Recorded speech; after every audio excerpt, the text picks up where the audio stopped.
Hello, and welcome to our Power Hour series, lucky number 71. My name is Sue Bernardin, and I'm the Associate Director of Gift Planning at St. John's University. I work alongside Susan Damiani, Director of Gift Planning, and the McAllen Society, which is our legacy society at the university. And as you may know, the Power Hour series brings together St. John's faculty, alumni, and friends to the comfort of your home. And today I'm super excited to introduce you to Stephanie Occhipinti. Stephanie is an industry renowned, award winning jewelry designer and mother to our former graduate assistant, David Targett. Stephanie is going to give us an inside look into the jewelry design process. From sketching to casting, you will learn about how jewelry is made and is able to capture timelessness and elegant beauty. Stephanie studied at the prestigious Fashion Institute of Technology in New York City and graduated with a degree in jewelry design. She has over 3 decades of professional experience and is also an active supporter and volunteer within her community. We are absolutely delighted to welcome Stephanie to our Power Hour series. Welcome, Stephanie. Hi, Sue. Thank you so much for Sure. having me. Thank you. We can start. Okay, so basically, I would love it if everybody would ask questions at the end because I know that it's really a different kind of a career than most. So what I'd love to do is talk about 30 years plus history in an hour. And then please ask questions because I don't mind answering them. I love it. What I would like to do is just start right now with a little bit of history and how I actually got into the business and the fact that just as in my early years as a little young child, I just was the one that was always looking for, oh, shiny thing, or looking for the smallest shell on the beach and visiting my grandma's jewelry box. It sounds cliche, but it is very true. I'd make a beeline straight to my grandmother's jewelry box and try on all of her pieces over and over and over again. So I just had that interest for many years. And then, going to high school, everybody has that professional, that teacher that encouraged and told them all about, possibilities and pushed you along the way. So for me, it was my high school teacher when I was 15 years old. I told her after, making a piece of jewelry in her class that, I loved it. And she says, oh, you should get a job in a jewelry store and all these different things. And then she told me about FIT. And so at 16 years old, I had signed up for their Saturday course. And their Saturday course was where they taught you the basics of making a piece of jewelry. And I really should have grabbed the first pair of earrings that I ever made there. They taught the setting and everything. So it was a very cool start. And so my teacher had pushed me to try and get a job in a jewelry store. And she says, start at the bottom. It doesn't matter. Learn how to ask them to teach you polish. So at 16, when I got working papers, I began, not designing, but for behind the counter as a young salesperson. So I really got in very, very early, and I stuck with them until I was about 18 or 19 years old, all the way through college. I stayed with them. So in college, it's funny because my friends remind me, I run into people that I've known from high school, and I say, oh, I remember you telling me you wanted to be a jewelry designer. So it was then that I knew I was going to be in the industry. Now, did I know I was going to be a designer? I didn't know really designers existed or what they were, but I knew for sure I was going to do something in jewelry just because I loved it so much. And it doesn't necessarily run in the family. So I went to FIT. I was very excited to get in. Don't know if I'd get in now as a startup. There's a lot of real competition out there, a lot of great talent. And but they gave me a real good base, and that's what any university does, is they give you a solid base to all the aspects of jewelry. So I learned about art history, I did bench work, casting, wax carving, setting, and they didn't have CAD yet at that time, so computer aided design. So I didn't learn that at the time. So I learned the old school way, and I think that is really the most important thing to do, is to really learn everything about a piece of jewelry before you start actually making it or designing it or working on computer, being a model maker, because you need to know all of, the construction of a piece, that if it can be made, you have to understand everything about a piece of jewelry. So after graduation, I had a professor, Sandra Boucher, who was, I guess she had been in the industry for 100 years, I guess. I don't know, but she was just such a wonderful person for me, a great mentor. And she helped me get my first job. And so that first job was with David Zale, Zale family. And David had just done a startup company where he purchased a bunch of different companies and merged them all to create one called Gold Tech Corporation. And so there, I was designing jewelry. I was really fortunate to get the position.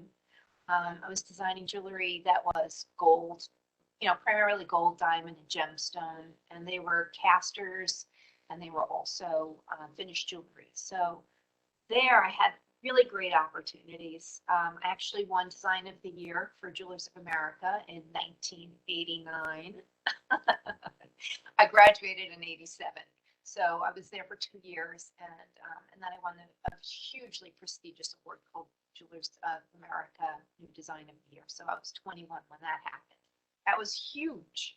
So when I was designing for that, it was a different mindset from designing for a customer or their customers who were primarily independent jewelers, independent stores, a few bigger stores, but it was really a fantastic experience. So I worked with him for about 2 years, and then I wound up going to a company on Fifth Avenue. It was 5th and 47th Street, and that was a big company there too. And in the 90s, the jewelry business was just booming, and so I had more opportunities for travel to Europe for inspirations, which is, you should ask me later on where my inspirations come from. So there I was working with TV people, personalities like Zsa Zsa Gabor and Catherine Hellman from Soap. So I was designing for them, and I was designing for Home Shopping Network. I was flying to Florida, and I was doing things for American Express. And I actually was fortunate enough to get an opportunity to design my own collection for American Express when they had their I guess pamphlets that went out, their advertising pamphlets. So I was among 5 other American designers, and that was really, really a thrill. So I did that, and then about 4 years into this position, things happened at the company. So I wound up becoming freelance designer, and I worked for them for another couple of years, which was great. And so that in freelance, it's again another stage of designing. So designing for a full-time company, you have time to kind of create and do things, where you have time. Maybe it's not a lot of time, but you have days to finish a project. When you freelance, it's a different animal. You have to do things almost like within, I would say, a week's worth of work in one day, and you're under the gun. And so as a young designer stepping out into the world, I reached out to all of my connections that I had made, and I built a network, and I started designing for about, I guess, 5 different companies. And you make more money as a freelancer, and you have more freedom, but the pressure is on for sure. So You have to be accurate, you have to be creative, and you have to really ask a lot of questions. And that's part of the design process. So for when you're designing for a company, you are really trying to be a perfectionist and a speed demon at the same time. And people always ask me, so how do you keep your designs different company to company? Because technically they are all competitors. But the interesting thing is when working with all of these different companies, you're dealing with different personalities, you're dealing with different customer base, you're dealing with different directions and price points. And there are so many, different types of companies that you're designing for. So one might be a box store, the other one might be an independent jeweler. So there's different weights and different styling for those types of customers. So even though you may be given like a concept to that it's a trend at the time, maybe it's engagement rings that have halos around them, or it is colored gemstone jewelry and it's the color of the month or whatever. And maybe you've traveled to Europe to get some concepts. But all these different aspects compiled turn into a different product per company, just because of where they're going with it, who they're selling it to, and who's giving the direction. So it might be the same concept, or it might be the same inspiration, or it might be the same trend. Trust me, it is not the same piece of jewelry from company to company. So I learned a tremendous amount from freelancing and working with professionals and just learning the insides and outsides of business. So I had opportunities outside of freelance that came about. And so I was an on-air personality. I was asked to go on to HSN and design my own line and also sell it. So here it is. Over the years, you start to progress and you start to learn and you start to get more confident and understanding. And so it's just the next level of design.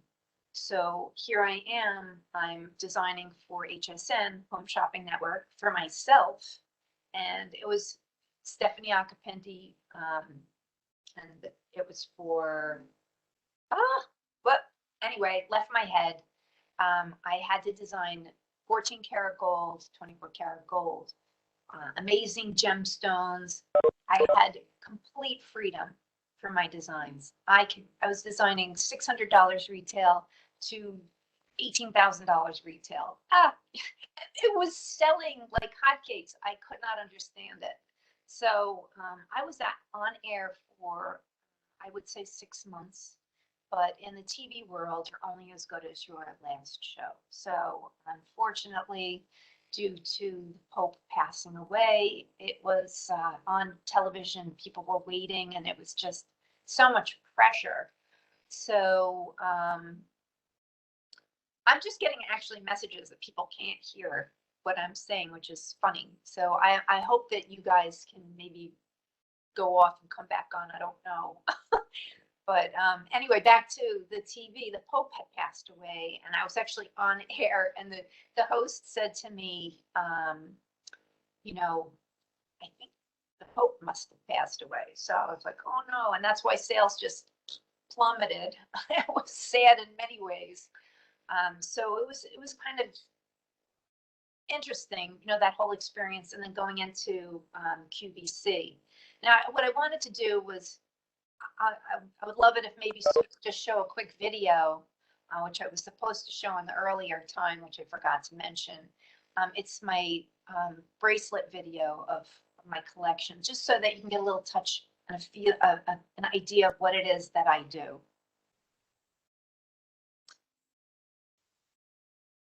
This is my first collection, and I'll talk about getting into my own company next.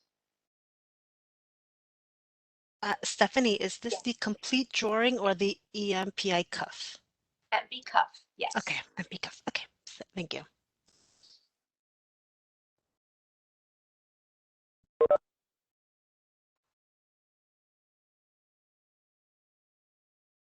So here you can see that design is really, it goes from a sketch, a concept, to a technical drawing, and then it goes into a model phase.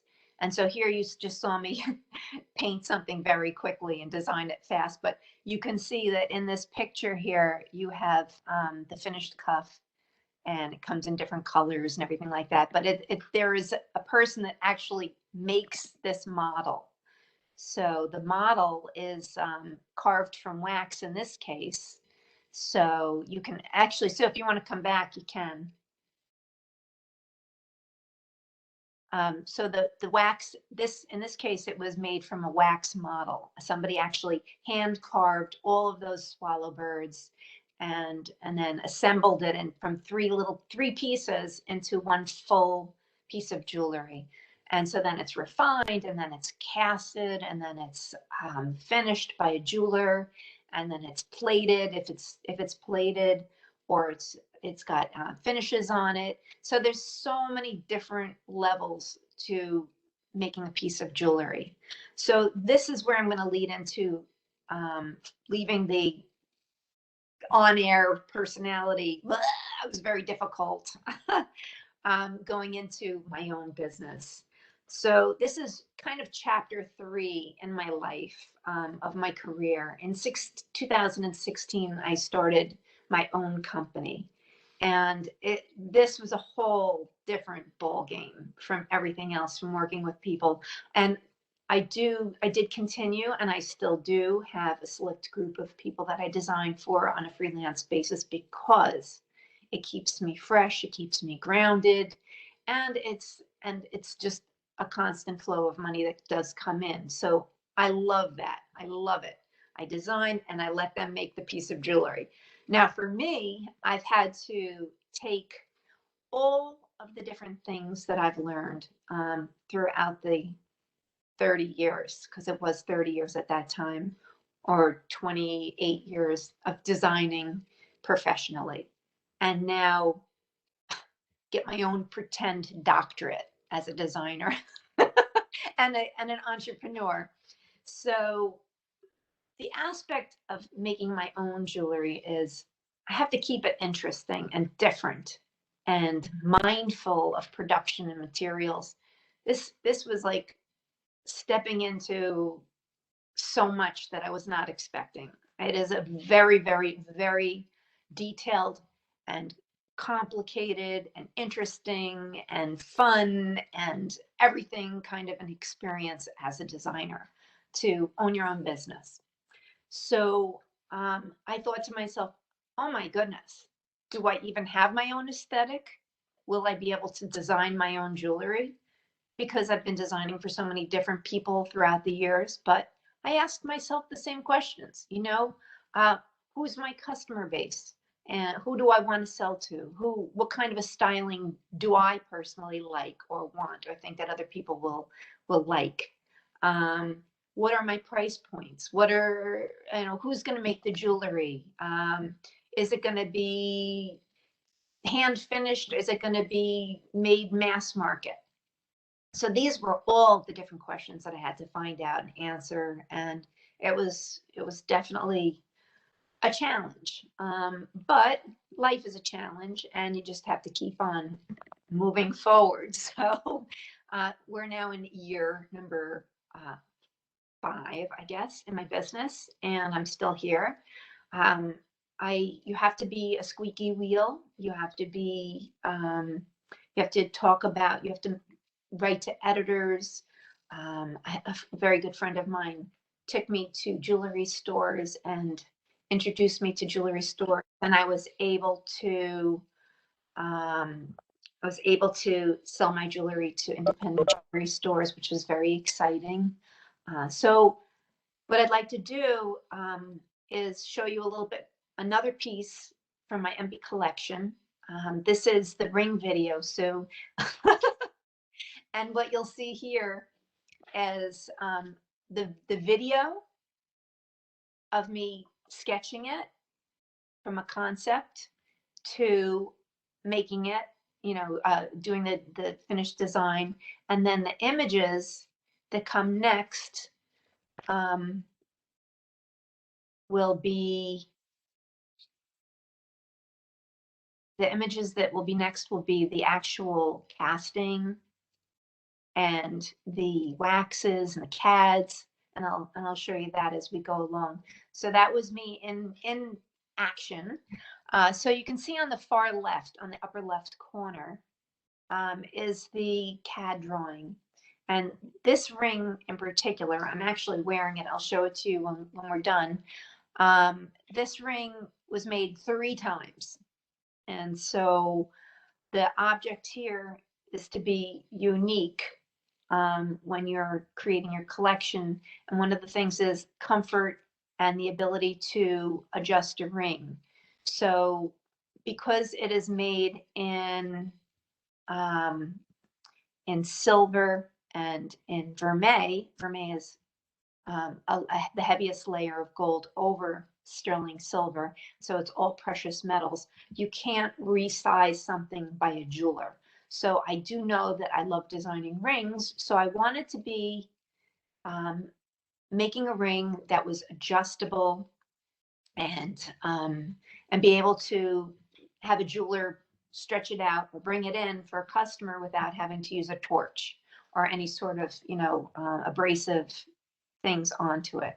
So this was done 3 or 4 times and it cost an awful lot of money because every time I would adjust it, the stone would loosen. So these stones are fit and they do not move. So I was able to finally engineer it from a friend of mine who was an amazing CAD technician who knows jewelry, who makes jewelry himself, and is a designer. So I felt I could trust him to do it properly. So you can see in the middle picture, that's a CAD. And then on the far right top, you can see the raw casting. And then you can see the gemstone that is included in the piece. So that right there is, kind of a synopsis of what a piece of jewelry goes through to become a piece of jewelry.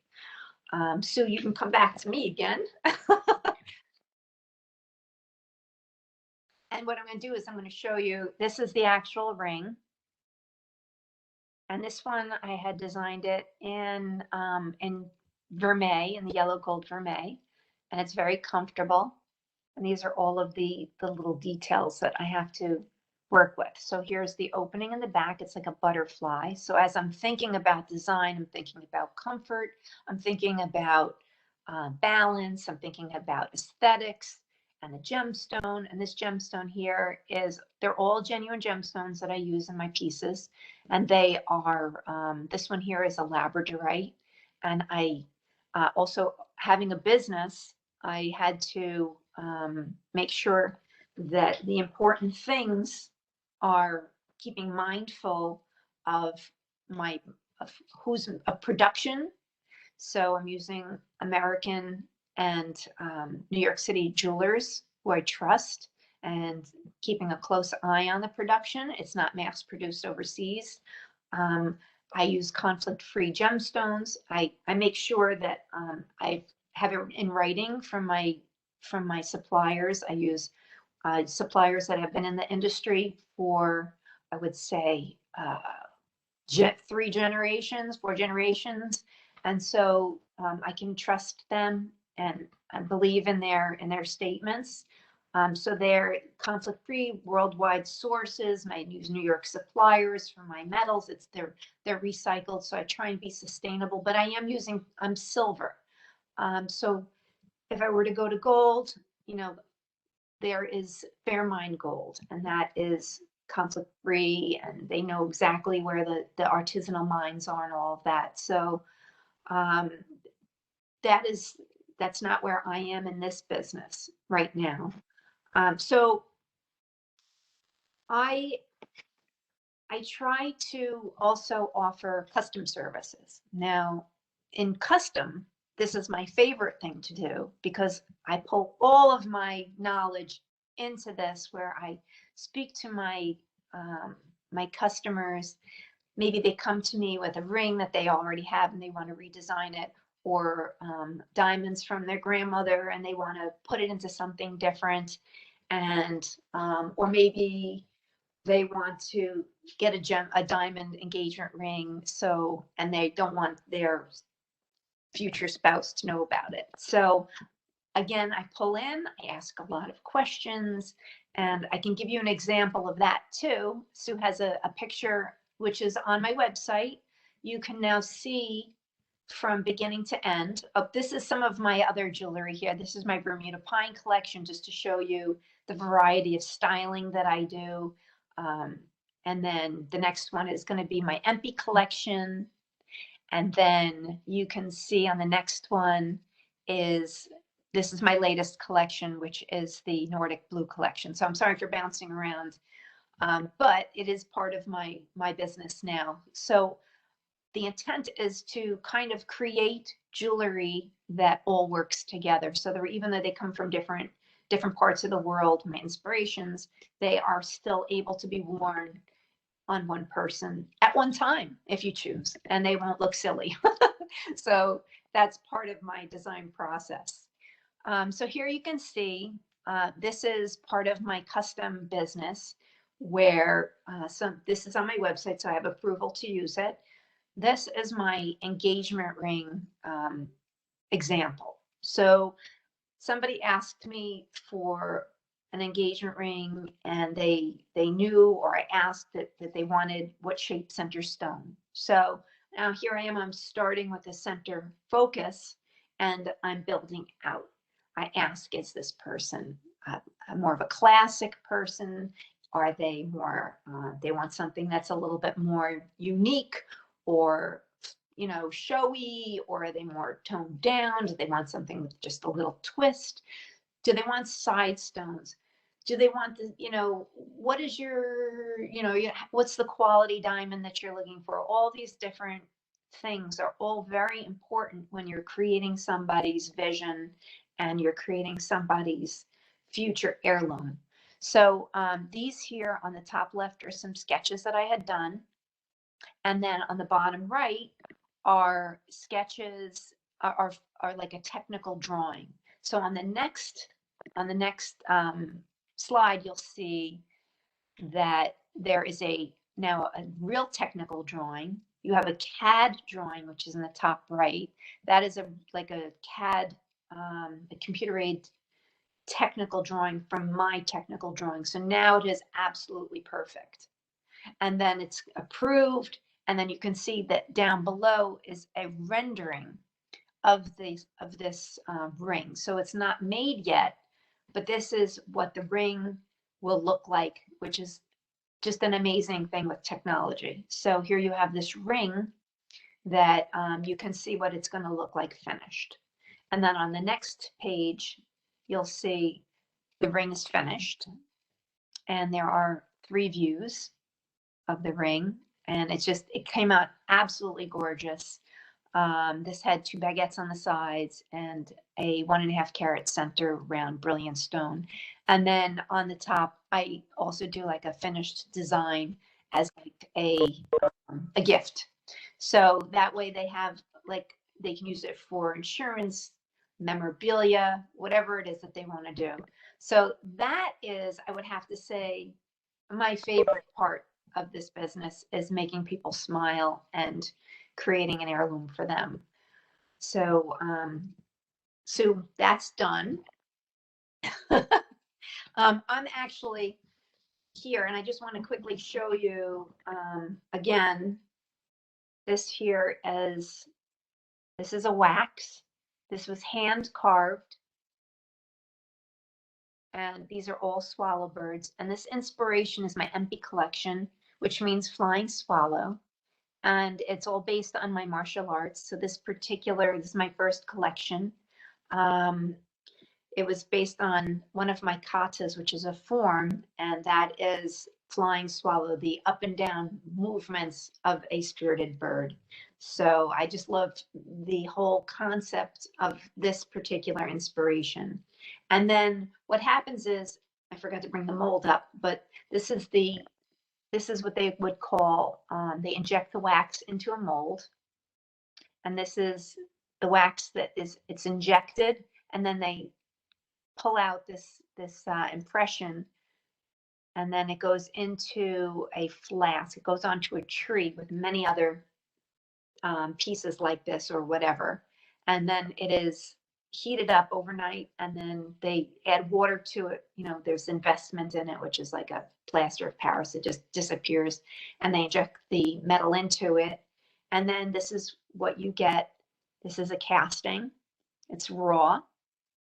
So it has these sprues on it, and they cut it off. And then the jeweler gets their hands on it.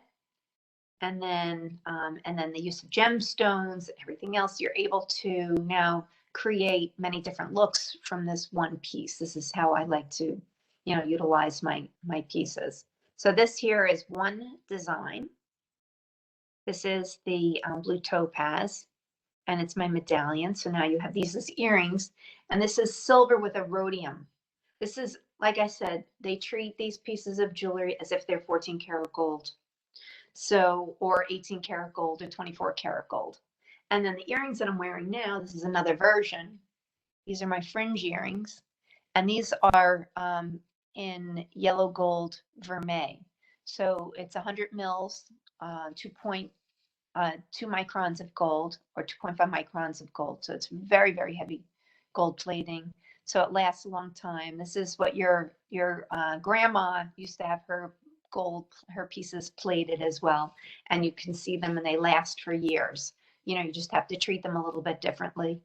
So this here is the finished piece. And these are my favorites, actually. Somebody just requested, a customer of mine who is wonderful. They are in Zionsville, Indiana, and I was just requested if I could make these earrings custom without the gemstones and a wire. So I am open to, of course, you know, anything. So I utilize a lot. My friends, I have a terrific group of friends. This is all part of the whole process, which is now marketing, which is part of design. So it's part of my whole being from beginning to end, from design to making to photography. My husband does my pictures for me, you know, my shots, so he's helpful. Everything's very expensive to do. Everything, especially when you're doing it in New York. So I have wonderful friends that have helped me out throughout these years, and relatives. I have beautiful relatives and beautiful friends who are my models. So I have to thank my models, my cousins, my son's girlfriend. So my husband's wife. I've had so many wonderful models. So I'm really grateful. And then I have these friends who take the time out of their busy days to help me market. And so the marketing part of it is with, I have a friend who has 3 Emmys in his business. He is a producer, and he does sports producing and editing and all that stuff. So he's got 3 or 4 Emmys, something like that. He did the Olympics, and he offered to help me out with my Bermuda Pine collection, and his daughters helped do a video.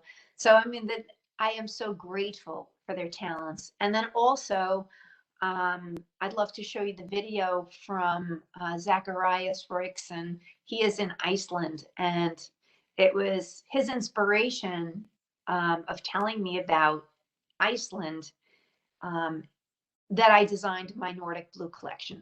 And so my Nordic blue collection is more on the trendy side, because I'm using, you know, the chains that are, you know, popular right now. They're like paperclip chains, but mine are textured and they're bolder than the ones that are out there. And I'm using these very faceted gemstones. I'm using blue topaz that have got angles in them, you know, with the waterfall inspirations in Iceland, and they're blue crystal, they're gorgeous. And then there's always like an unexpected beauty, harmony in my pieces, because I like things that are close to symmetry, but not quite symmetrical. That's kind of my personality. So, Zacharias is a former student of St. John's University. He's also a student athlete, and he's my son's good friend. I sent him my jewelry that I had made, and he took it all over Iceland and he photographed it for me. And you can see on my website the pictures, they're stunning. And so he um, he then videoed it for me and created this amazing, spectacular video. He's so talented, and St. John's has got some really great students. So I want to thank him and then just show his video. Unfortunately, there's no audio. So I'm not even going to explain it. I'm just going to sit in silence while you watch it because it's pictures mean 1,000 words. So if that's the right expression. So here is his video.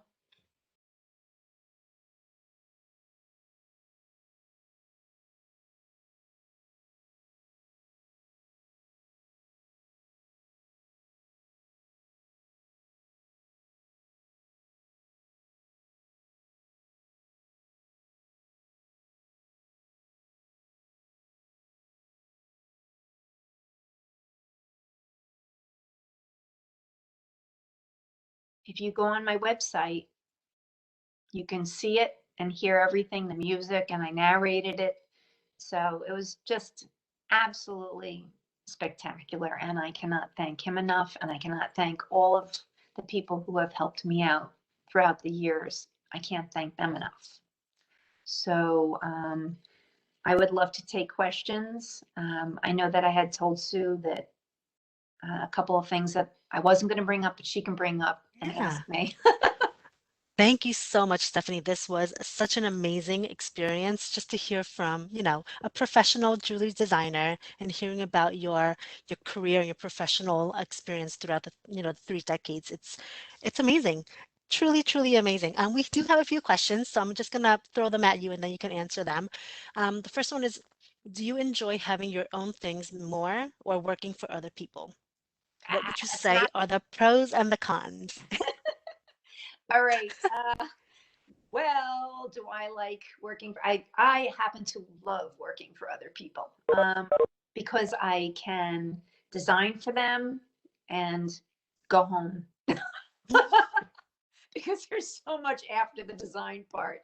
But I'm always willing to look at CADs and things like that just to make Mhm. sure that things are coming out right.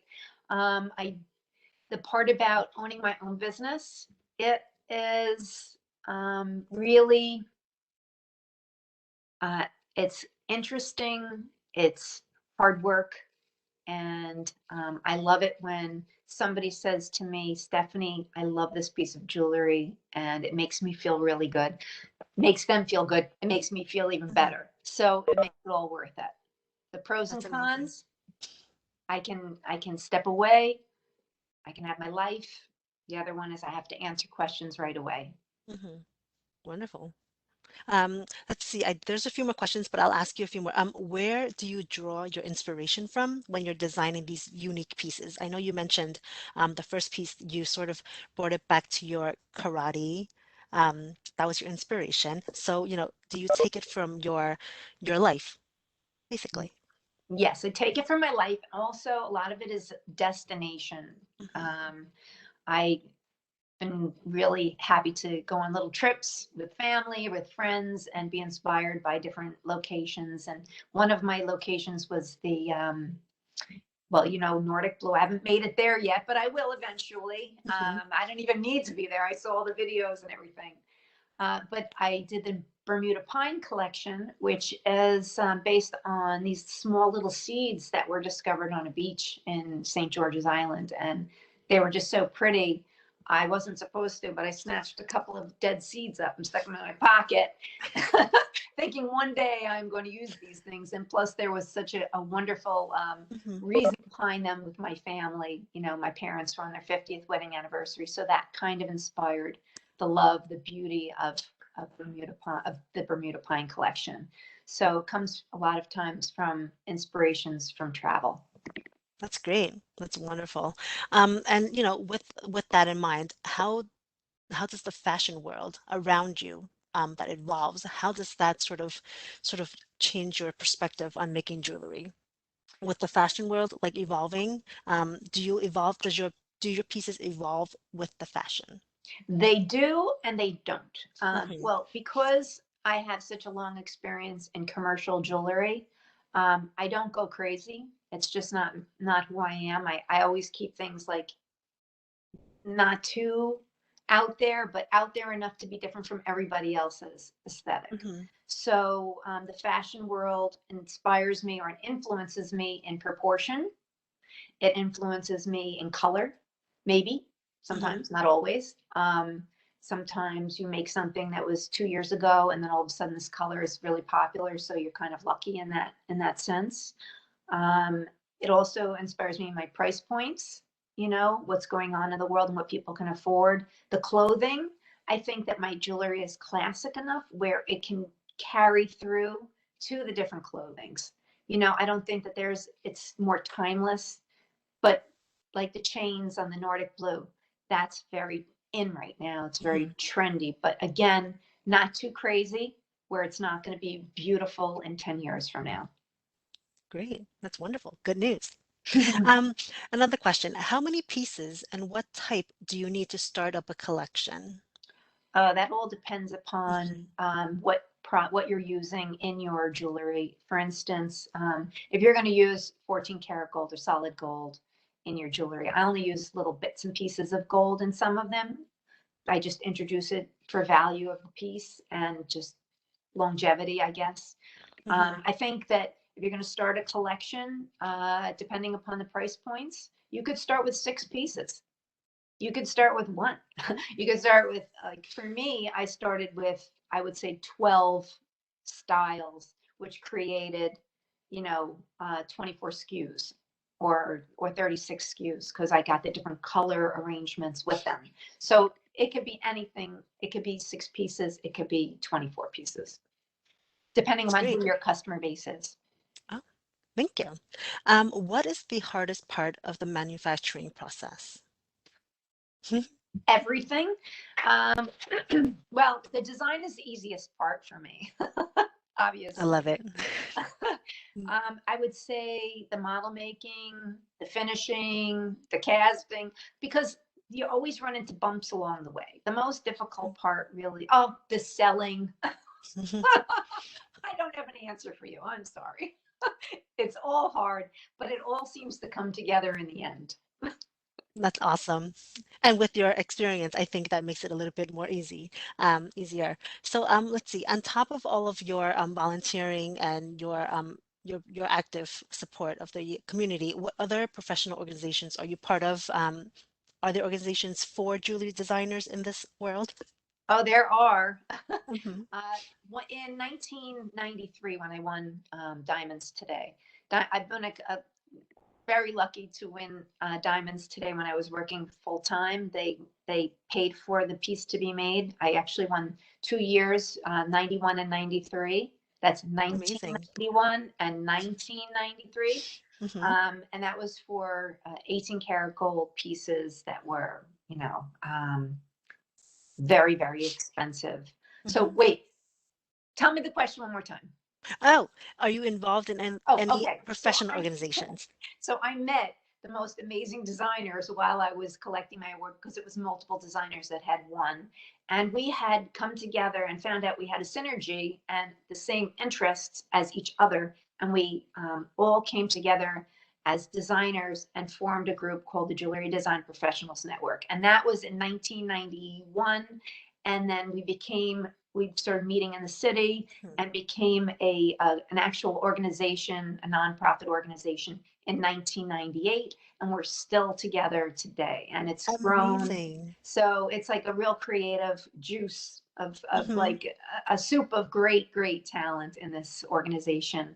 And then also there's the WJA, there's Accessories Council, there's lots and lots of organizations out there who are jewelry based uh, organizations. Hmm. And then just real quick, another very, very important group is the United Cerebral Palsy. Somehow I fell into that because I knew somebody that was um, my son's old girlfriend's mom. She's in there and she loved the jewelry and she brought me in and I became a volunteer teaching the jewelry design, teaching the participants there, the individuals, how to design jewelry. And a lot of them are very highly, they have a lot of problems with their hands and Mhm. their motor skills. So just teaching them the design, and we make jewelry and they leave with something that is tangible and they can wear or give to somebody. It's really exciting. And you walk out feeling just so good and you feel very positive about yourself that you've helped and you made people happy. And so all that's wonderful. And then I do events for them as well and donate. And so I'm an active participant with the United Cerebral Palsy of Long Island. That's amazing. When do you sleep? I asked my husband, I don't. Um, let's see, I have a few more questions, if that's okay with you. Sure. Do you get your designs to get patented to protect the designs? Do you patent your designs? I don't patent them. Mm. I do copyright them. Oh, And okay. my jewelry, my logo is trademarked, so it's all official. Yes, I protect my designs every single time. Wonderful. As you should. Let's see, I think I saw one more question. It says, let's see, have you ever thought about using a 3D printer with filament for your designs first so that you do not have to recast them multiple times if the sizing is wrong? Good question. All right, so for that, I don't own it. To own a 3D printer is thousands and thousands of dollars. But the companies that I use in New York City have their own 3D printers. And Mhm. it depends upon the design, because to print them out, it takes sometimes, it could take hours, it could take over 24 hours to print something out, depending upon the complexity of the piece. Mhm. So I will print out items like, for instance, this ring. This ring is printed. And so because of the details in it, it's very hard to cast. You can't pull out the wax from inside those little parts. So it pays to have this made and it's expensive to print it. So all of these things, I'm just going to say that even though I design silver jewelry, the amount of work that goes into one piece of jewelry is, it's like hours and hours and hours and traveling and back and forth and making sure that the thing is finished properly. And sometimes if it's cast, there's porosity. So you have to, I mean, it's the same amount of labor that goes into a silver piece as a gold piece. So yes, with the CAD print, comes out perfect. But you just have to decide which is appropriate for that CAD machine. Mhm. I think the pieces that you've shown today are gorgeous. Thank you. I think they're also timeless, so thank you so much. One final question. What advice do you have for, the young students that are going to college thinking that they're gonna, you know, sort of have a career trajectory similar to yours? I mean, what is the advice that you can, give to them? Well, the experience that I've had throughout my Mhm, 30 something years as a designer and working for full time, working for freelance, working for myself, mhm, I suggest that you get full time job. Do not go into your own company right out of school. I think it's better to have life experience. I think that it's really a great career. Um, you just have to try and figure out who your customer is and if this is really where you want to go. I would definitely suggest working and getting the experience before you start. Thank you so much. Well, thank you, Stephanie, for joining us today. I think this was such an amazing experience to hear from, a jewelry designer and to hear all of the back end work that goes into making the piece before it gets to the stores and onto our fingers. So I think that was really, really great. Thank you so much. And I look forward to, having you come back in the Thank you. future with an update. And I hope that everyone will join us on Tuesday, August 10th for our Tech 101 Power Hour. We're going to be showing you the tips and the tricks that we've learned throughout this Power Hour series that might be of assistance to you. So please do join us if you are available. And then we'll definitely send everyone the recording of today's Power Hour when we are done. So, but thank you so much, Stephanie. And I can't wait to see all of the other pieces that are designed and put up on your website. And I'll definitely share the website with our attendees as well. So Thank you so thank much. you so much. Thank you. Have a great day. Thanks. You too. Thank you. Thank you.